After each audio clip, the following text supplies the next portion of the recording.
Hey, what's up everybody? It's Lids, and today we're going to be playing some Path of Exile, which, although you guys may not know it, is actually the game that I played more than anything else. But today, most importantly, we are trying the new Path of Exile Battle Royale, which is something that they released briefly for April Fools a few years ago, and it was only up for a couple days. People really liked it, and then it went away and was never seen from again.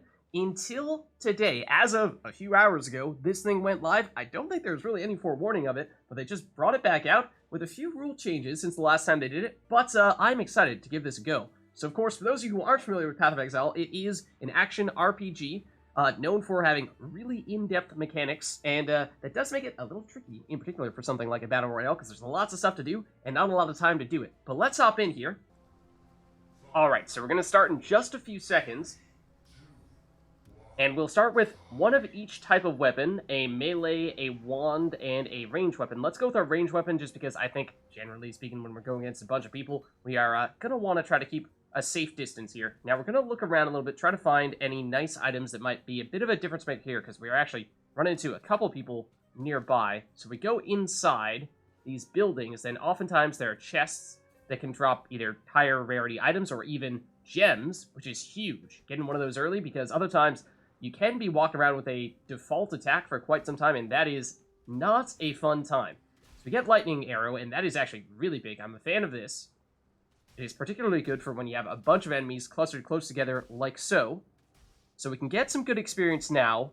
Early on, I think that is, it's not a bad thing to do, is focus on just fighting the random monsters that you'll come across for the additional experience, and then once we do get some of that experience, we can level up a bit. And you'll notice there is a new skill tree. It is different from the usual campaign skill tree. It is simplified, much smaller, and so I actually don't think there's anywhere, or at least not in their initial announcement of the event, that showed us what all the nodes do. But basically you have your typical range damage, spell damage, melee damage, and so we took some range damage to begin with, or projectile damage more specifically, I should say.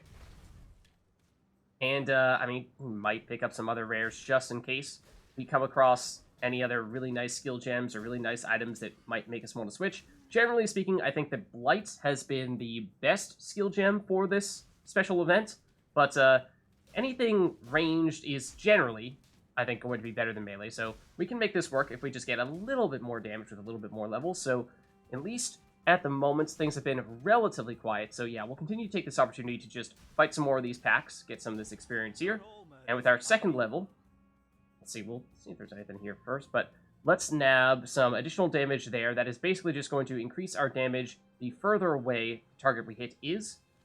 Sort of like Far Shot. And there is some currency dropping. It's a little bit tough, of course, to have the time to do any sort of crafting, but it is theoretically possible. Vol Orbs, of course, maybe on the more difficult side to make anything significant happen out of those. But we'll look around here. Oh, and look at this. Okay, we've got a couple people chasing each other. So if we could nab one of them, that'd be great.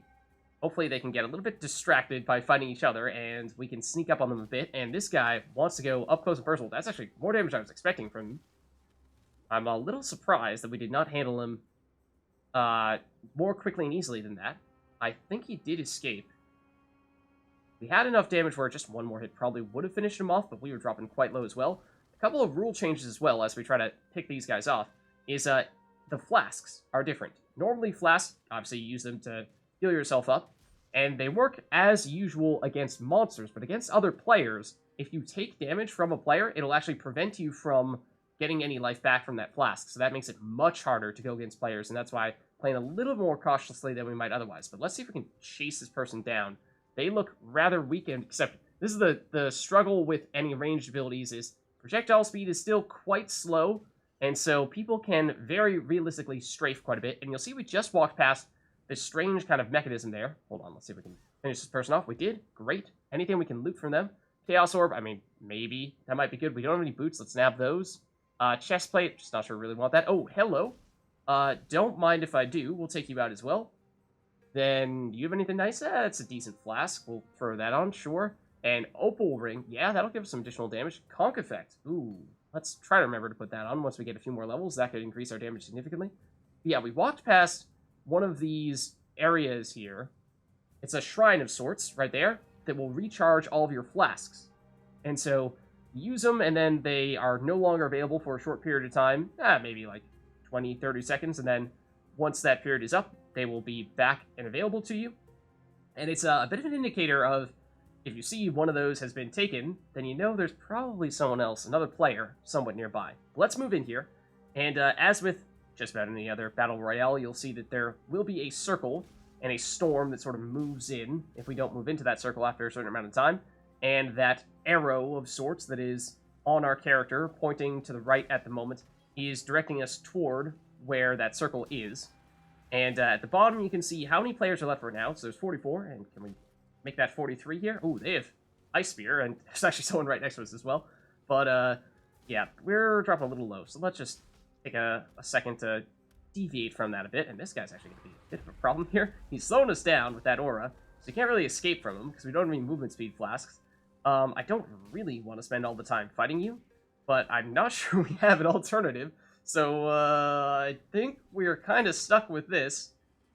We'll just take a minute here to take this guy out. Hopefully no one sneaks up on us as we're doing this, because we're out of life blasts already. And this is actually a little bit dangerous. Fortunately, we do level, so at least that gives us back our flasks. And this is the big level, because that skill point just allowed us to get an additional projectile with our projectile skills. And so that is huge for Lightning Arrow. Particularly for clearing out large packs, but well, there are a couple people here. Potentially get one of them, and looks like somebody went down there, but I'm not technically sure if we got the kill or someone else did. Might have been the other person next to us. Ooh, there are several people here. Yeah, I think Firestorm is another really strong ability, and we just saw someone else using it. We're sniping some people, but I think those might have been monsters, not actual players. Okay, Searing Pond, it is at least relatively easy to know where that person is. But now they nonetheless have perhaps escaped us. Yeah, at the bottom of the screen, you can see how many people are left, and also how far we are from the circle. Once that circle does show up, it'll show us in meters. In fact, we might actually just be in the circle. That might be why. Yeah, there's the Firestorm. So I want to be kind of cautious of that, because I think that's pretty high damage. This is lighting up, but that's a staff. Not sure we really want that. We've got a pretty decent setup with our bow at the moment. Okay, can we get you? You look like you're doing melee. Whoa, that's a lot of damage. I did not see that one coming.